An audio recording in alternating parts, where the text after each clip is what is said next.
तो रामायण एक ऐसा महाकाव्य है जो पीढ़ियों से हमारा मार्गदर्शन करता आया है। लेकिन क्या आप जानते हैं कि इसी महाकाव्य में एक ऐसा सवाल भी छिपा है जिसने विद्वानों और भक्तों के बीच सालों से एक बहुत ही दिलचस्प बहस छेड़ रखी है? तो चलिए आज इसी रहस्य से पर्दा उठाते हैं। और ये सवाल सीधा भगवान राम के आहार से जुड़ा है। मतलब कि हमारे आराध्य नायक शाकाहारी थे या मांसाहारी। और हैरानी की बात तो ये है कि खुद रामायण के ही श्लोक हमें दो बिल्कुल अलग अलग दिशाओं में ले जाते दिखते हैं।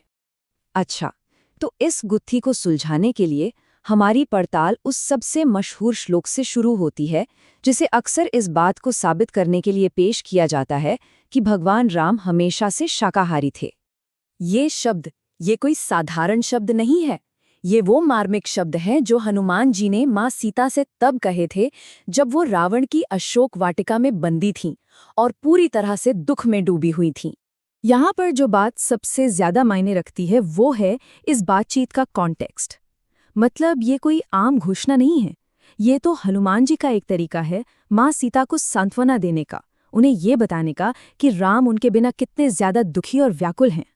तो यहाँ से दो संभावनाएं निकलती हैं। पहली कि क्या हनुमान जी ये कह रहे थे कि राम ने हमेशा के लिए मांस खाना छोड़ दिया है, या फिर दूसरी संभावना कि वो बस राम की उस पल की दुख भरी हालत बता रहे थे कि वो वियोग में इतने दुखी हैं कि उन्होंने खाना पीना तक छोड़ दिया है। लेकिन रुकिए, कहानी में एक और मोड़ है। ये पड़ताल और भी पेचीदा हो जाती है जब हम एक और बहुत ही प्रमुख श्लोक को देखते हैं। ये वो वचन हैं जो भगवान राम अपनी माता कौशल्या को देते हैं।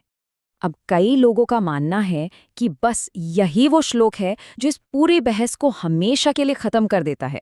उनके लिए ये एक पक्का सबूत है उस वचन का जो राम ने वनवास जाने से ठीक पहले लिया था। पर क्या ये मामला वाकई इतना सीधा है? असल में वादा था क्या, ये समझने के लिए हमें थोड़ा संस्कृत की गहराई में उतरना होगा। हमें ये देखना होगा कि वो श्लोक आखिर किस काव्य शैली में लिखा गया है। देखिए, सबसे जरूरी बात यह है कि रामायण के श्लोक यूं ही नहीं लिखे गए हैं। वो एक खास काव्य मीटर में बंधे हैं जिसे अनुष्टुप्त छंद कहते हैं, और इसका एक बहुत ही सटीक और तार्किक स्ट्रक्चर होता है। तो जब हम इस स्ट्रक्चर को इस्तेमाल करके उस श्लोक को तोड़कर देखते हैं तो हम पाते हैं कि वो एक एक करके 4 अलग-अलग सवालों के जवाब देता है। और इस श्लोक के रहस्य को खोलने की जो चाबी है वो उसके चौथे हिस्से में है, और उसके भी बिल्कुल आखिरी शब्द में। और वो शब्द है आमिषम। अब देखिए, यहीं पर पूरी कहानी एक नया मोड़ ले लेती है। हाँ, आमिषम का एक मतलब मांस जरूर होता है, लेकिन संस्कृत में इसका पहला और ज्यादा इस्तेमाल होने वाला मतलब है सांसारिक सुख, ऐशोआराम और भोग विलास की चीजें। जरा याद कीजिए, राम ने मुनि की तरह जीने का वचन दिया था। तो अब सवाल ये उठता है कि एक मुनि होता कौन है? वो जो सिर्फ मांस का त्याग करे, या फिर वो जो सभी सांसारिक सुख सुविधाओं का त्याग कर दे? और जब हम इस पूरे कॉन्टेक्स्ट को साथ में रखकर श्लोक को फिर से पढ़ते हैं तो इसका मतलब बिल्कुल साफ हो जाता है।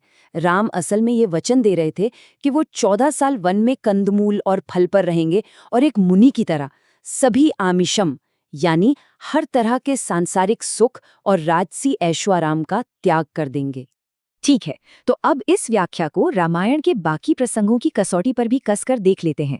क्या महाकाव्य में और भी ऐसे उदाहरण हैं जो इस बात को और पुख्ता करते हैं? और इसका जवाब है हाँ, बिल्कुल है।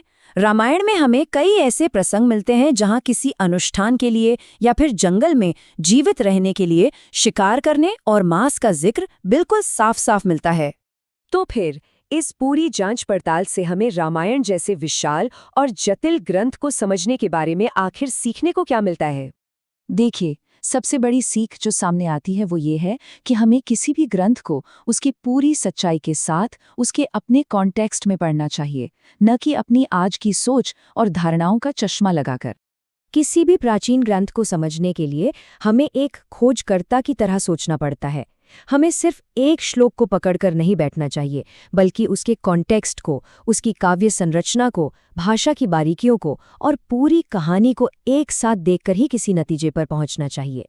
तो आखिर में ये एक सवाल हम सबके लिए है, जब हम इन प्राचीन और पवित्र ग्रंथों को पढ़ते हैं तो क्या हम वाकई उनकी आवाज को सुन रहे होते हैं या फिर हम उन्हें अपनी ही कहानी सुनाने पर मजबूर कर रहे होते हैं?